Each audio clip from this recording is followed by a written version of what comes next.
Welcome. This is Doug McCall from the International School Health Network. It's my pleasure to welcome folks to this second in our series of discussions, no, actually our third in our series of discussions about new approaches to school health promotion. This session is actually links to another strand of discussions we've been having around the theme of integrating health and social development programs within education systems. And we have a couple of folks from our North American regional network who spent a couple of days last March in a symposium in Baltimore/Washington discussing this theme with both American and Canadian participants. So welcoming both our speaker, Lucy Levesque, as well as Bill Pottsdama and Leanne Como, who are co-chairs of that regional North American network. This session is going to be going for about 60 minutes. We're starting a couple of minutes late, so we'll be able to, I think, complete our work on time. I'm really pleased to be welcoming Dr. Lucy Levesque, who is an associate professor at Queen's University. Her CV, or her brief summary of her work, is on the page that's before you. She's done a lot of work in the areas of this. The most important area from my perspective is in this ecological and holistic approaches to school health promotion and to health promotion more generally. She's been very active looking at the issue of physical activity as well, and you can read and also a lot of work been done in Canada with Indigenous communities, as those of you who are online would have heard my reminiscing about the tribal reservation that Lucy's been working with just south of Montreal. So I'm really pleased to welcome Dr. Levesque to the session, and looking forward to her presentation. The thing that struck me, and just to maybe start with an opening comment, is how practical a good theory can be.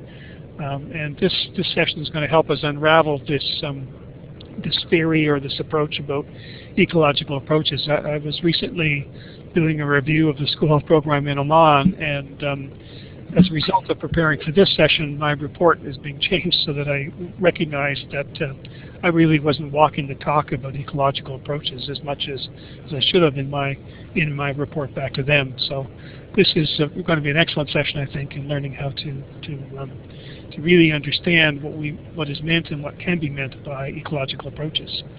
Lucy, if you'd like to begin your remarks, so I've flipped it over to that page for you. Great. Thank you very much, Doug, and thank you all for attending. So I just want to mostly be very useful here today for you, and so I've prepared some slides, but as I was telling Doug earlier, I'm very happy to go off script and hopefully spend more time discussing than lecturing, because that's more fun. So I'm just going to go through what I do have prepared, and I probably will go a little bit fast, and then I certainly can come back to anything that you would like to look at more in depth. Again, just not being completely sure of what it is you needed. I put a little bit of everything in here, and like I said, we'll look to you to tell me what it is you really want emphasized. So as you know, I don't know if you had a chance to read the article, but this work is based on the analysis of an obesity prevention program that was happening in schools in Mexico. And so I'll give you a little bit of background of the project, the intervention itself, and tell you how we did some evaluation on that, and use that as an example of how you would use the intervention analysis approach, which helps to gauge the ecologicalness of a program. So, oh sorry, I'm the slide clicker. By the way, this is my first webinar, so bear with me. So the objectives are then to introduce an ecological and systems-based approach to health promotion programming in schools, and to provide an overview of the ecological coding procedure, and to discuss critical issues for its application using an example for Mexico. So to give you a bit of context of the Mexican school system and the public school system in particular, In the country, there's increasing rates of obesity among the children and adults, and actually last year, for the first time, Mexico became #1 for obesity in the developed world, surpassing the U.S. The government has launched a national strategy to influence and curb the what they would term an epidemic. At the time we did this research, it was actually of the former government, and there was a national strategy in place. There is now a new government with a new strategy, but again, the focus is on addressing obesity. And one thing that is particular to Mexico and that should be noted is they are still in what we would call a transition phase. So a nutrition transition, physical activity transition, and epidemiological transition, where there are still issues with undernourishment and malnutrition at the same time that this obesity issue is occurring. So it's a tricky thing. And so things like breakfast programs that were put into place to deal with malnutrition are still in place, and they're actually now potentially contributing to the obesity problem. So it's really a transitional time for Mexico. The other piece that's important here is that the national strategy was really coupled with a lot of collaboration from industry. A lot of the snacking foods, and Coca-Cola and those kinds of sweetened sugared beverages all came to the table with the intent to see how they could contribute to addressing this issue. And so lots of deals were made on how portions could be changed, on sugar, salt content of different snack foods could be decreased, and that sort of thing. So a lot of that stuff actually did happen. The other piece with regards to school in particular is most of the public schools are currently part-time schools.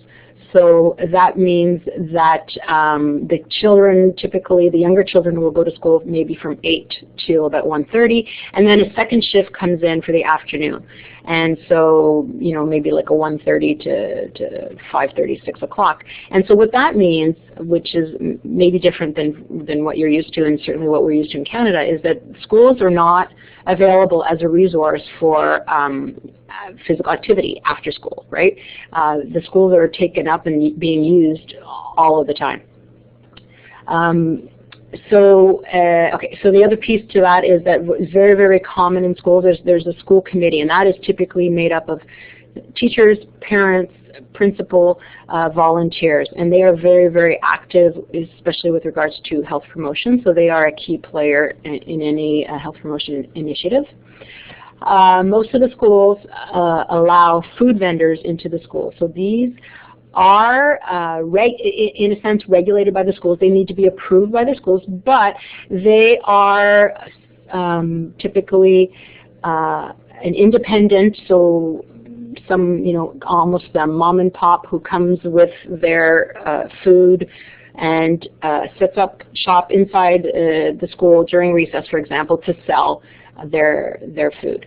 And so in that sense, yes, they're approved, but they're not regulated per se. So that was definitely a target and a consideration for the intervention with regards to improving the nutritional environment in the schools. Previous work has shown that typically there are 5 opportunities for children to eat in that very short time period. So that is problematic. And there are limited physical activity support. So there can be limited sports equipment. There is typically very limited space. Most schools do not have a school gym. Usually they have an outdoor patio, which is cement, and we'll have line paintings for games and that sort of thing. But again, it's being used all the time. It is often not shaded, so it's out in the hot sun. So again, it can be quite limited in terms of offering a good space for physical activity. So that's sort of the context that we were in when this intervention was developed. And this is just to give you an idea of the logic framework for both components. So there was a focus on nutrition and physical activity at the same time. So just to give you an idea, the whole thing is founded on an ecological approach and social cognitive theory in particular, especially when it comes to influencing individual behavior.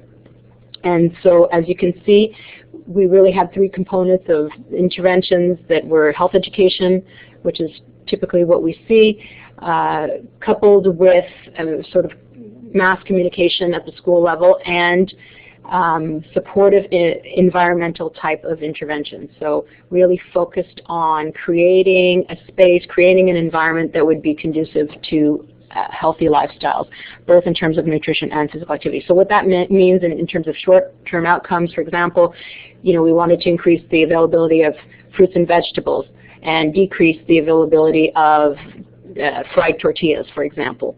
We wanted to increase the availability of water. A lot of schools actually do not have potable water, so part of the intervention was to bring in those big 18-liter jugs of water to make fresh water available, because otherwise, when there's no water, the kids are drinking most of the time pop or soda. Intermediate outcomes were then to increase the purchasing behaviors of the children, so that was more from intervening on the children and through health education, increasing the consumption of healthy food, improving their own self-efficacy skills, so knowledge related to healthy eating and physical activity, and of course the long-term incomes were to change behavior, and with a view to either maintain healthy body weight or prevent increases in weight. So similar for physical activity, same sort of thing, where the focus was not only on the individual children and the typical awareness and knowledge, but really making sure that the environment would offer adequate opportunities for performing physical activity. So things that were done, for example, would be in implementing a daily activation period at the beginning of the day. So during the morning announcements, all the children would gather outside and do fitness exercises, like calisthenics type of thing, with led by one of the teachers, ideally a physical education teacher when there was one, but that wasn't always the case. And of course, again here, intermediate and long-term outcomes were to eventually impact behavior with a view for obesity prevention and eventually maintenance of healthy weight. So this is to give you an idea of the evaluation design, and the paper that you might have read in the ISBMPA journal does not go into detail on this, and we have other papers published in English, but in the journal Salud Pública that will detail the outcome evaluation. But I just wanted to give you an idea that we did evaluate over 2 school cycles, both at the beginning and at the end of the school year each time. And here is an idea of the study outcomes that we assessed. And again, it was as much focused on looking at the environmental outcomes to say, did the environment change, as well as individual level outcomes such as food intake in children, the number of steps that they take in a day based on pedometer measures, that sort of thing. And of course, overweight and obesity. So to give you an idea,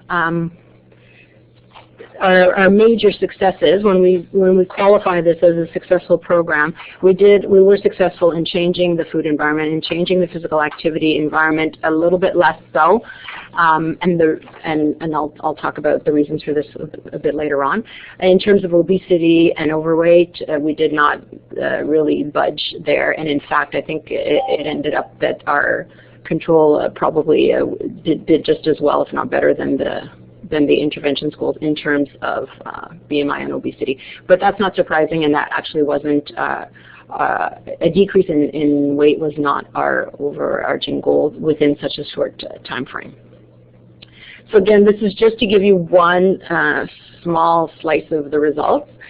So you can see that we had three groups. We had the control schools that did not get an intervention. We had basic schools that got what we call the basic intervention, which was whatever could be done by the schools with the school resources without any added intervention from outside, any added resources. And then the plus schools, they had added resources such as the water bottles. And as you can see here, the results are in the expected direction with the plus schools, so intervention plus, doing the best on in terms of change in the availability of foods that were highly recommended, and then in a decrease in availability of the foods that were not recommended. So the main focus of the paper in question today was to really map out the whole intervention program according to what we would call an ecological perspective, to see what were all the pieces and how do they all fit on an ecological map. And I guess, so what we used was the intervention analysis procedure. And we're actually, just last week actually, I was meeting with my colleagues Lucie Richard and Margaret Cargo. And Lucie Richard has been, this is her baby, and she's was key in getting this out there in 1996.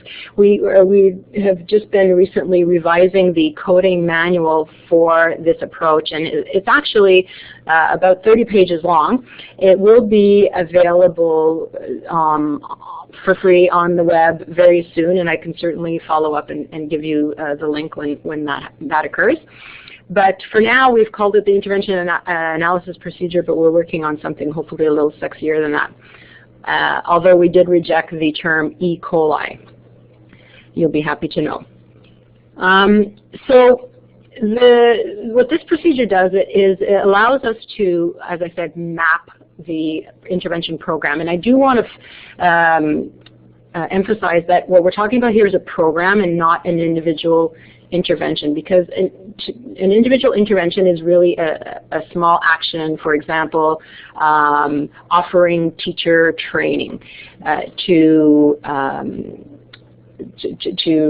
say offering teacher training on healthy snacks during school. That would be one intervention, but it would probably be one of many interventions within a program. So typically a program would be the overarching umbrella. And within a program, what we want to look at is what are the targets? So who is being targeted for change? What is being targeted for change? So environment and persons being considered. And what is the setting of change? And what is the configuration of the strategy? How many players are involved? So that's what this intervention analysis procedure will help us unpack. So just some background, very quick. I'm assuming this is probably a familiar figure. An ecological approach accounts for the interrelationships between persons and settings, and it recognizes that there is this reciprocal relationship that is ongoing between individuals and their social environments and their physical environments. So here we see that the individual is nested in the middle, and when we typically try to change an individual from a health promotion perspective or behavior change perspective, we're probably going to be focused on enhancing their knowledge, making sure they have the right attitudes for the behavior, and hopefully doing some skill building. And that's probably what we'll do at an individual level. At the most immediate environment that a person interacts with is their interpersonal environment. So this is typically families, friends, their social networks. So in a school context, we're talking about a student and their friends, their parents, that immediate environment. At the organizational level, now here we're talking about not only physical environment and physical rules, but also people who are wearing an organizational hat, so to speak. So for example, a teacher who is acting in their role of educator.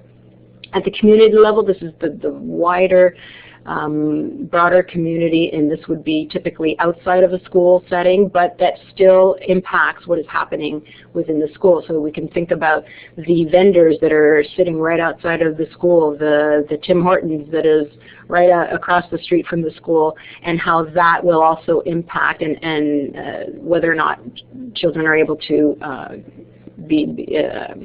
practice healthy behaviors.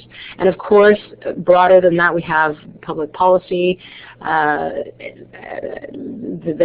policies, the regulations that dictate what we can and cannot do within a certain space.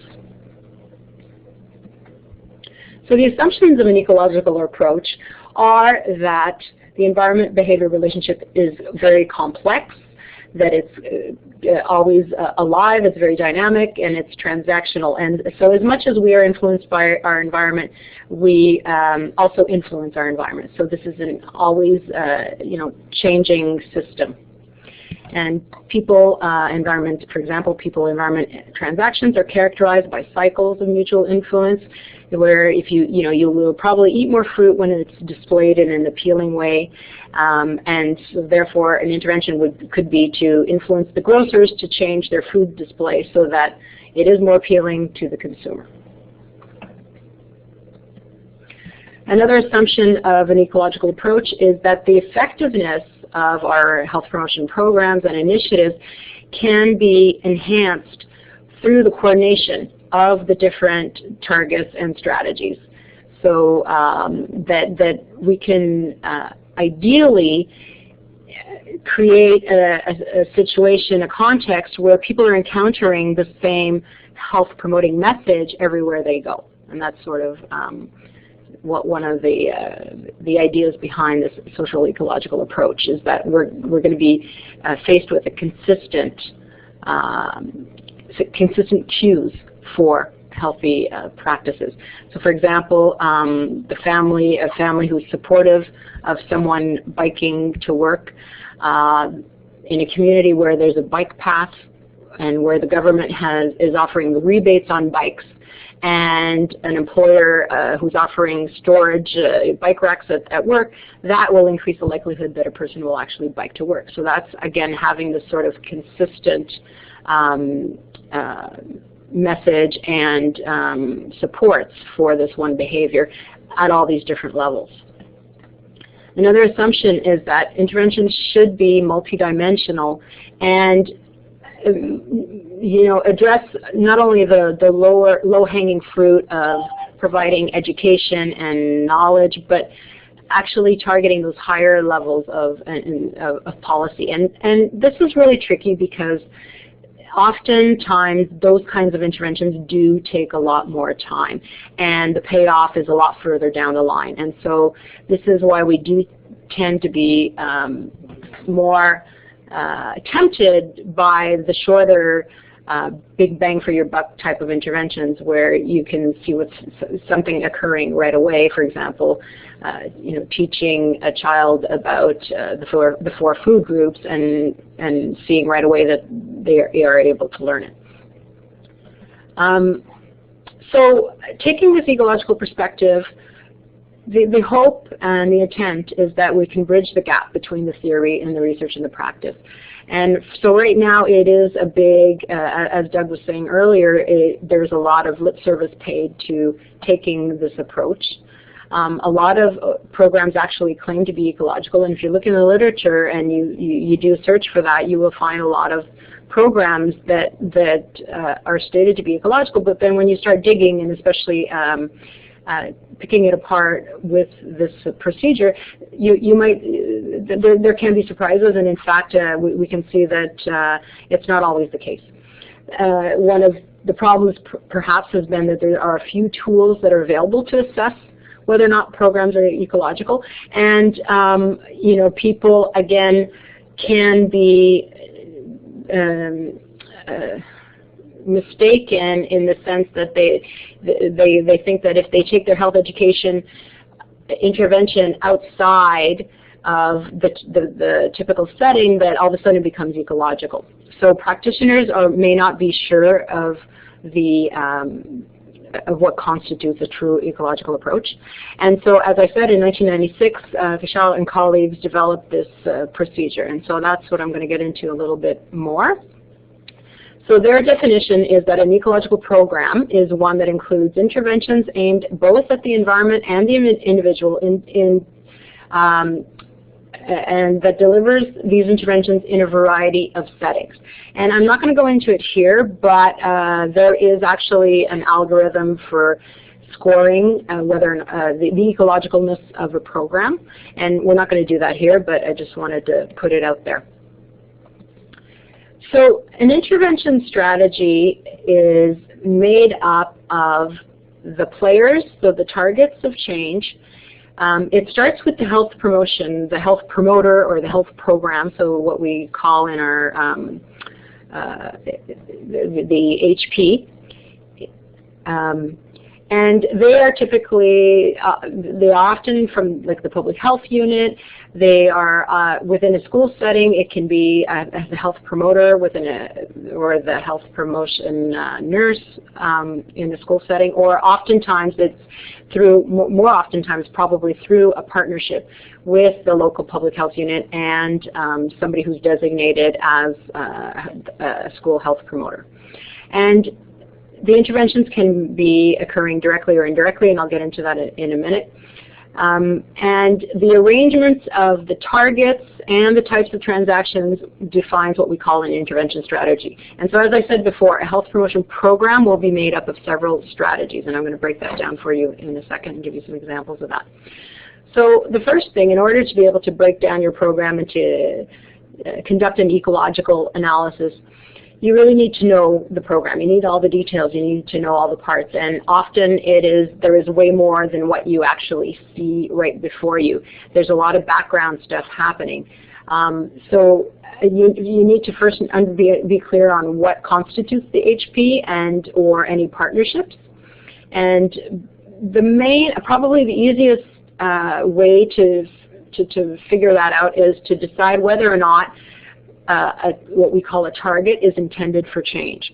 So if the school nurse, for example, is a partner in the interventions working with public health and they are designing something together, chances are she's part of the HP. Okay? But if the public health unit person is actually providing training to this school nurse, then there is an intention to change the way she or he is currently functioning. Then they are probably a target for change, and that they would be they would become part of that intervention strategy. They would become one of the targets along the chain of change. So so one thing is definitely to get, once you get started to really map out your program is to get all the information, gather all the information, find out everything that was done, decide what part of the program you want to analyze, obtain complete activity descriptions, and that's what we did in this project, where we actually interviewed all of the intervention staff, so the people who had been in the schools, asking them very detailed questions about what their intentions were and what actions they took. So the better and more complete your description, the better your coding, of course. So again, first step is identifying your health promoter, your HP. Find out who's implementing, who's involved in that piece of it, who's taking responsibility. A hint here is where the staff sit and who pays their salary are pretty good indicators of a lead agency. And so usually they're providing or managing or dispensing resources for staff to run a program. And so certainly in this case, if it was a program that was based in the schools, but it was largely implemented through the National Institute of Public Health. So the first thing you want to do is figure out your intervention setting, and in this case it's pretty easy when we're dealing with a school.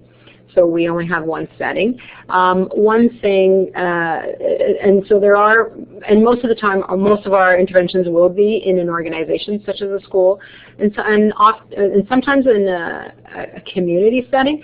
more rarely at a societal or supranational setting. So societal would be the country at large, and supranational could be two countries working together, or the United Nations doing something. So those types of settings are more rare. Usually what we're dealing with is an organizational or a community setting.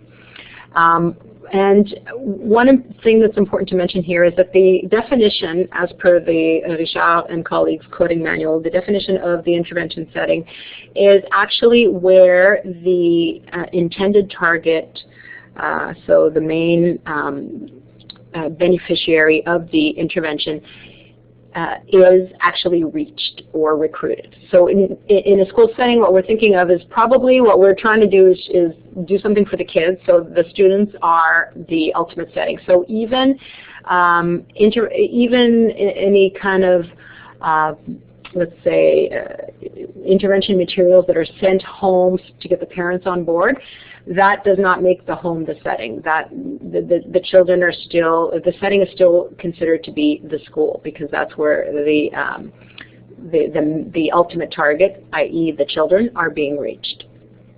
So there's, again, in Richard's scheme, there are 5 types of intervention targets, and this is largely based on the work of McElroy. And the recognized recognized targets are individuals, the interpersonal environment, the organizational environment, political entities, so political players in that environment, and the community players. And so this, so again, this is the type of hats that people are wearing at different times. So in fact, you can have a parent who is influencing the child, and in that sense becomes considered part of the interpersonal environment, but the same parent could also be a teacher, and in their actions at the school level are then coded as an organizational representative. So they're part of the organizational environment. So it's important to really understand what the role of the individual target is in order to be able to code them appropriately. So there's different types of strategies, and the simplest strategy is what we know as health education, and it's typically what we call a direct transformation strategy, where you've got the health promotion agent trying to change the individual. So this is the student. So this could be somebody from the public health unit coming in and giving a talk on the food pyramid here, and that is directly engaging the individual target. So examples of are what we typically know as health education, and here's some examples here that are pretty straightforward. As I said before, coding tip here is that, again, if what we consider an intermediary is actually involved in the change process, but they're not being changed, then they are just the way in which information is being conveyed, then they're not, again, included in an intervention strategy. So in other words, the teacher who has been asked by the public health nurse to distribute a pamphlet on the food pyramid in her class is not intended for change. Okay? The teacher who receives training about the food pyramid in order to be able to engage her students in activities in the class on that is now intended for change, because something has changed about the status quo, about the way the normal operation of things in the classroom. Another type of strategy is what we call a non-network strategy, where now an intermediary is being intended for change as a way to influence our ultimate target, which is, again, here in our case here, students. And so this is, again, creating interventions and that will target one of these other levels of the environment of the individual. So perhaps intervening on parents, teachers, the principal, the school board reps, so political entities are people who are elected into a position, and or community players. Maybe it's getting the local recreation facilities to provide a physical activity pass to children in schools, that sort of thing. So an example of, so I don't know, do you want me to stop? Do you want me to, does anyone want to jump in? Am I going too fast? I was getting conscious of the time. Maybe you could work through your presentation and then we'll come back for discussion. But well, so the rest, actually, you know, I could just leave you with these examples because the rest are just sort of examples of what constitutes an organizational target in this case, you know, the nutrition, you know, and it's pretty self-explanatory, and if people have the slides, they can go through them, or I can go, like, it's just examples of the different targets. Okay, so I think, I mean, people can read. So, do you get the gist of it, or is there something that really no, that's good. Clear? And maybe just skim through those, just so give us a glance at them, and then get to your end. Yeah. I didn't want to interrupt. Yeah. Yeah. I mean, again, it's just a matter of saying that. So activities can be targeted at all these intermediaries in order to impact the children. So here we can talk about, you know, influencing the canteen vendors, and this example is about influencing parents. So providing them by nutrition and cooking classes. This example is running a workshop to increase awareness of community members. This is, again, the policy target here. So often this is lobbying type of activities in order to make a change, in this case in the displaying of nutritional content of foods. And then finally, so just quickly, another type of strategies is where you actually put people, you connect people together. And so here we can think of a coalition, for example, and that in itself, bringing those people together so that they can impact the ultimate target. That's another type of strategy. And again, here these are just the examples of what that can look like. And because of course there's all these different configurations, and these are the simplest ones, but it gets more complex because you can have here, it could be an HP or POL, it could be an HP or COM, so or INT. So there's a lot of combinations and permutations, and they're not all here. I guess what I'll do is I'll just wrap up. This is actually what we found when we deconstructed this project in Mexico, and we found that most of the activities were actually occurring in the nutrition domain versus the physical activity domain. Most of the activities were targeting the organizational level, which was a nice surprise because we did expect that more would be happening at the individual level, where it would be more health education type activities. And then in total we had about 32 different types of strategies happening. And then I didn't talk about how we did this, but we also did a theoretical deconstruction to find out what constructs of the social cognitive theory were most being used by the health promotion staff. And we didn't find very huge differences, although behavioral capability was more often targeted in nutrition. And as we can see, in general, there was more happening in the nutrition. And really, our interpretation of that was that people were much more comfortable and had more power over what was happening food-wise in the schools versus physical activity, because the decisions around physical activity, for example, how many physical education lessons can happen, whether or not a physical education specialist will be hired, those decisions are typically happening at another level that is beyond the school. And so we suspect that that's what's driving those differences. And I'm going to stop talking now. Okay, thank you, Lucy. And I'll ask people to take a moment and think about any questions or comments you have, either by typing them into the chat box and pressing enter on your computer, or in a moment or two, clicking on the talk button, and we'll be happy to take questions or comments by voice. I did want to go back to what I think is, for me at least, a really important aspect of this, and it was in the last slide or two, Lucy, that the choices that were made by the various schools to emphasize nutrition interventions versus physical activities, that seems to indicate that they had the participants in the process chose the interventions that they wanted to work with or that they could work with.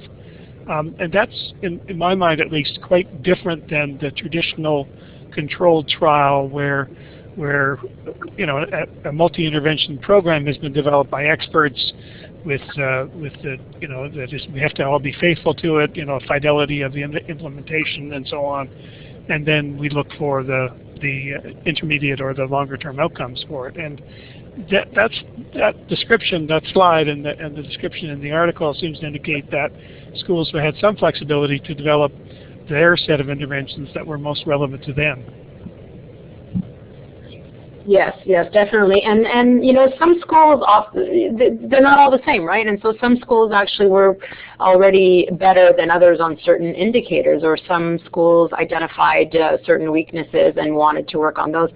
As I said, that school committee is really, really key in these Mexican schools, and they have a lot of say over what happens in the school. And so they were driving a lot of what was occurring. They're the ones who actually they implement the National Breakfast Program. They're the ones there's a lot of, they volunteer and they get to see firsthand what the kids are doing and what they're exposed to, and so yeah, they had a lot of say into what occurred there. But also, there were health promotion staff from the National Institute of Public Health who are much more comfortable intervening on nutrition.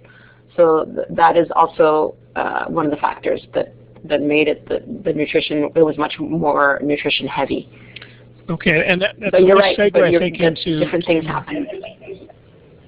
And maybe that's a nice segue. I was going to ask Leanne and Bill to comment. And Leanne is also working with another institute for public health, the one from Quebec, and they've been trying to look at how schools can develop their own sets of interventions to address the issues that they are concerned with, and it's a byproduct of that. There's quite well, Leanne can probably say it a lot better than I can about how Quebec is trying to change its approach. But Leanne, I'd maybe ask you to comment or ask a question of Lucy, and start the discussion off. Leanne, if you click on the talk button. I think I did. Can you hear me? Yes. Okay. I just put in a question that I've been writing as I've been listening. I thought it would be easier to follow if I just wrote it down because it's a little bit long.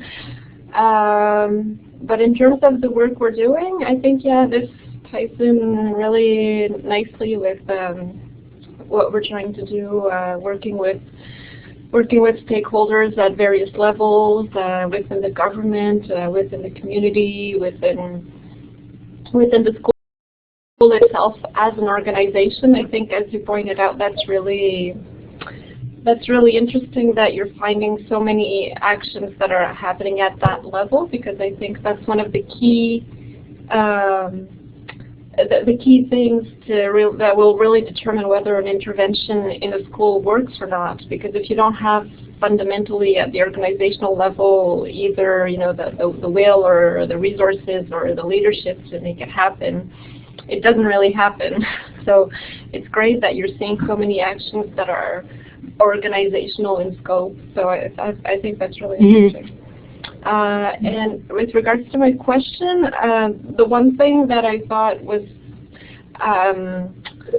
maybe a bit lacking in the ecological aspect of the whole study was the settings, because it's largely focused on the school itself. No, I totally agree. And if we ran the algorithm on this, it would not score high in ecological because of that weakness. You're right that it was limited to the schools. And we look in the literature and we know that the most effective interventions also engage parents a lot more than this one did.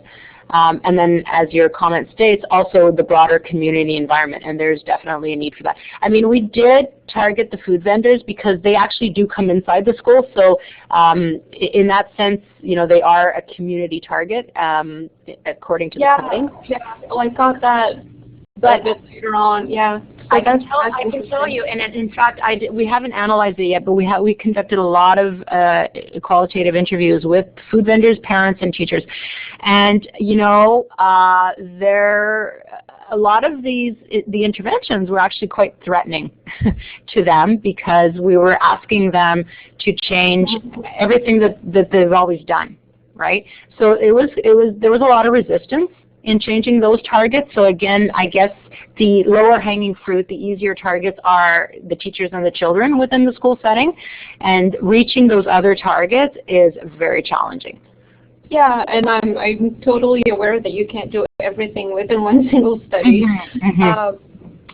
But also, one thing you did mention at the beginning, which made me optimistic about the broader community or society, even, is that you're having that there is some action being taken by the industry to reduce sugar and so on. Yeah. So that can potentially have a huge impact. Although, well, you've been to Mexico, you know how many, you know, a lot of the snack foods that people eat don't really come in a packaged form by a big company, but just, you know, at the corner, a street vendor, or at the corner taqueria, or exactly, yeah. That's probably a long time. You know, we're looking at a long time before those practices change. Definitely. Yeah, although, you know, but the food industry as a target is very good because, in fact, you know, a lot of the problems have come about at the same time. I don't know how much of a coincidence it is, but the tortillas have been on the menu there for a long time before Coca-Cola showed up, right? And I don't want to pick on Coke, but I mention it because actually Mexico is the #1 consumer of Coca-Cola. But you know, but you're right. It's everything, and there are targets that are going to be very, very challenging to change. Yeah. Yeah, but like you said, the soda consumption alone, if there is a sugar reduction there, will go a long way. And they're actually, Mexico is actually leading the way in terms of taxing sugar sweetened beverages. They have some very aggressive policies coming down the line. Great. Thank you.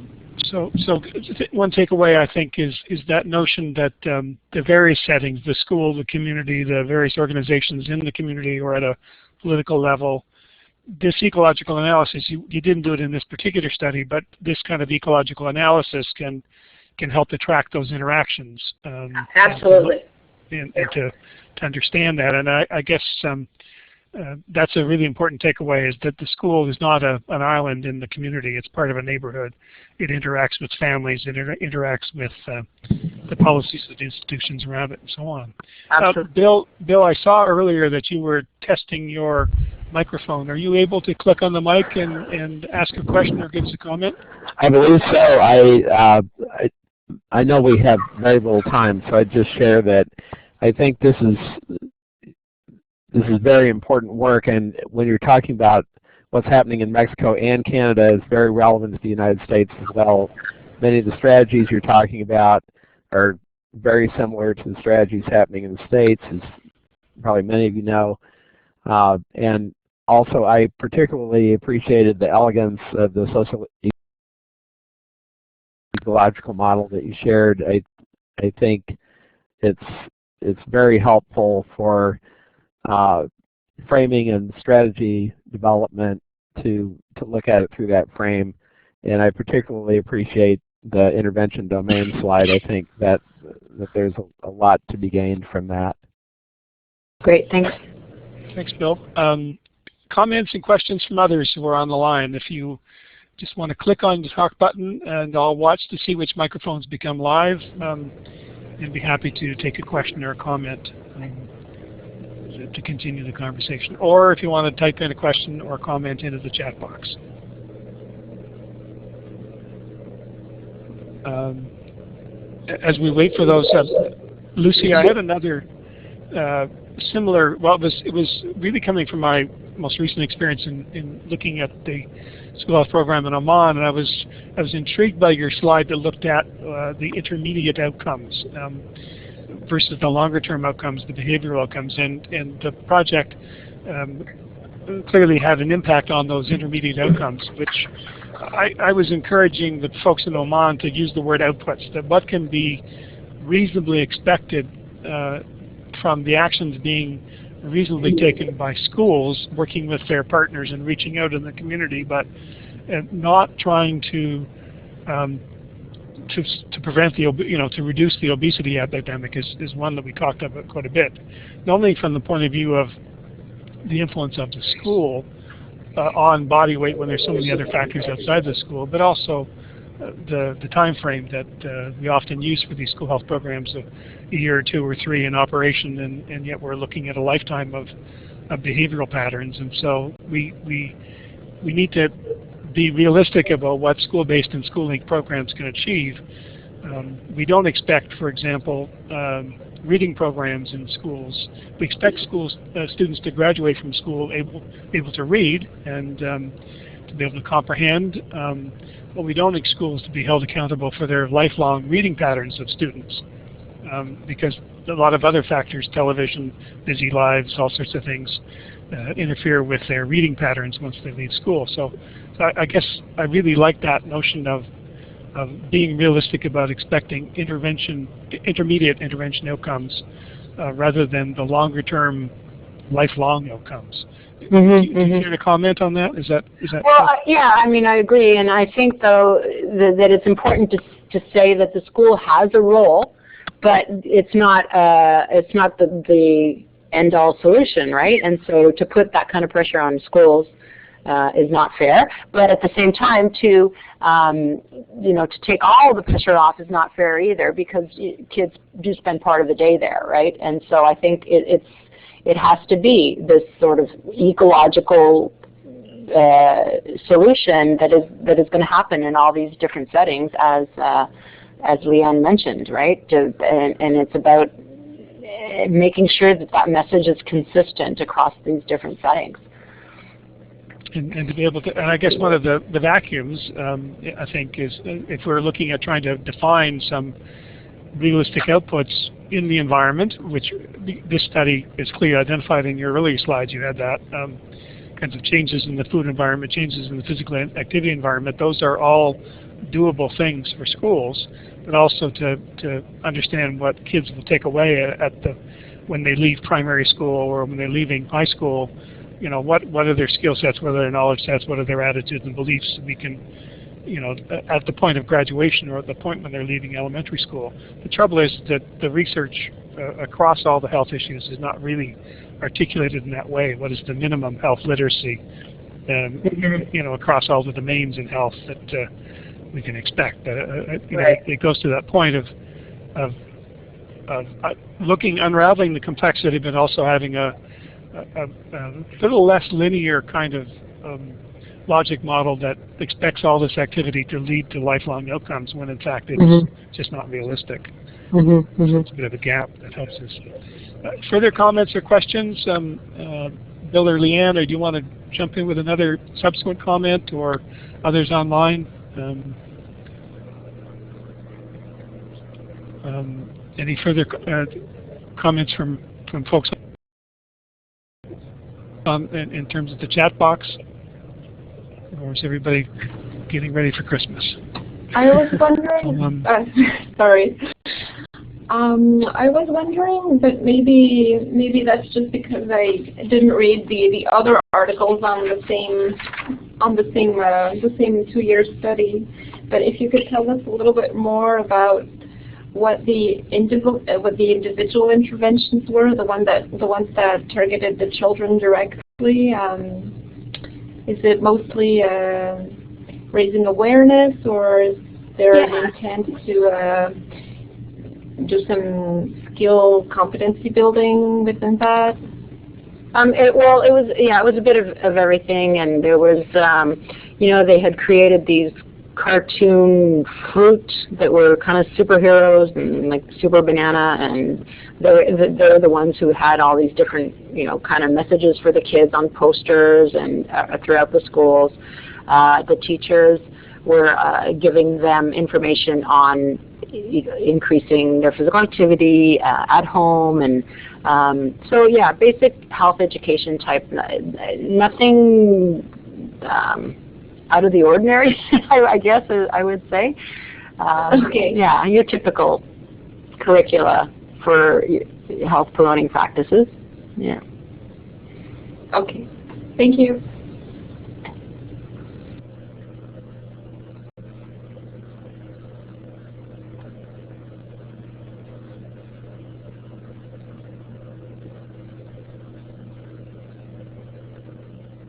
Doug? I clicked off my microphone. I was there. Sorry. I see that Kelly is testing her microphone, so maybe we'll give it a moment or two.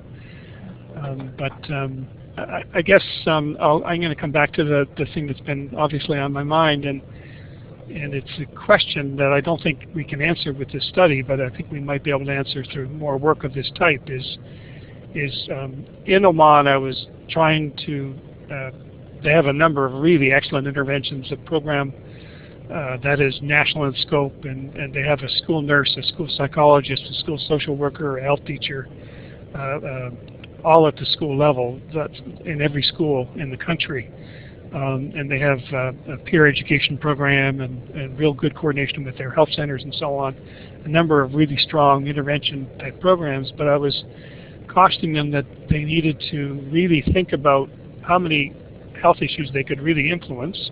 So was there a selection of priority health issues they needed to make in their national program? And then also, can they make sure that the various interventions that are actually being delivered in the schools and in the neighborhood, school communities are coordinated around those issues? And that would be traditional RCT type, controlled trial type thinking, where you need to have enough of a dose, enough of an intervention to make a difference in the behavior.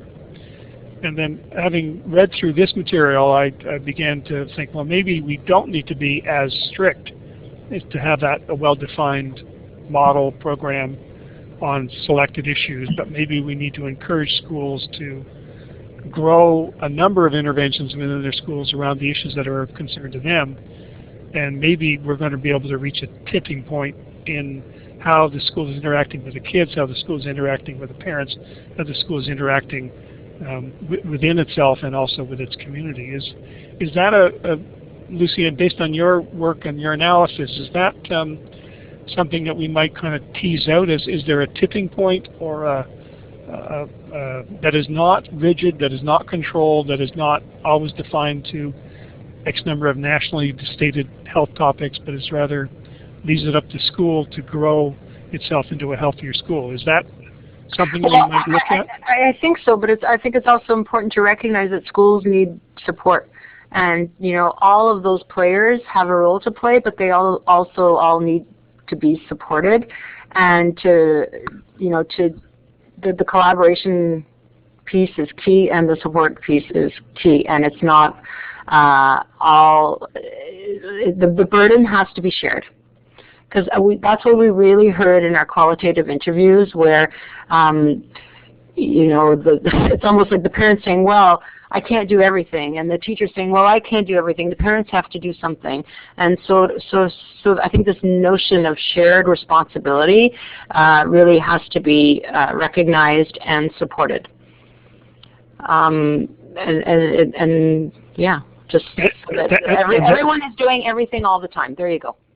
And that goes up and down the ladder too, that it's not the school, but it's also the school board and the health authority. And absolutely. Well, and that's what the ecological layers would tell you to do, right? That it's not just happening at the organizational level, that it's happening at the policy levels, that things are in place, higher up, so that each school does have a specialist phys ed teacher kind of thing, right? Okay. Yeah. So there may be a way of teasing that out in subsequent studies. That's very helpful. I am conscious of time. It's about 15 minutes after the hour. I'm looking to see if there's any further comments or questions.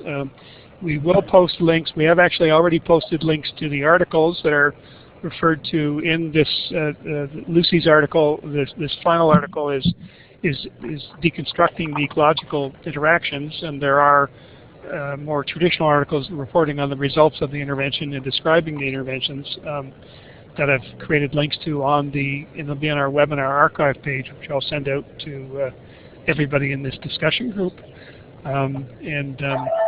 Lucy, on behalf of the participants who are in this session, and I know we're going to have most of the other members of our discussion group going to the recording and to the slides. Thank you very, very much for taking the time today. I know we were working at the very last minute to overcome a couple of one technical hurdle, which we did. And so if you would pass along our thanks to your assistant, Donna, yeah, very helpful. Forgot to leave early. and I hope we can stay connected. I know Leanne and Bill, who are co-chairs of our North American group, we really want to engage with Mexico more than we have been doing, and so maybe we can engage you in that process too. The next session of that North American group is going to be quite exciting. It's going to be there's a International Teachers World Congress being held in Ottawa in July 19th through 26th of this year, and we're planning on doing a forum on school health promotion jointly with the International Teachers Federations from around the world. And it's very fortunate it happens to be in Canada, which is not too far from most people on this call today. So we'll follow up, and maybe there's a way of making sure that we get Mexico involved in some way in that event as well. So Lucy, that would be great. many thanks for your help and your excellent presentation. And well, thank you. We'll be in touch soon. Thanks for the opportunity. Great. Thanks, folks, for participating. If you remember, we have to exit the room. I'm going to just turn off the recorder, and that'll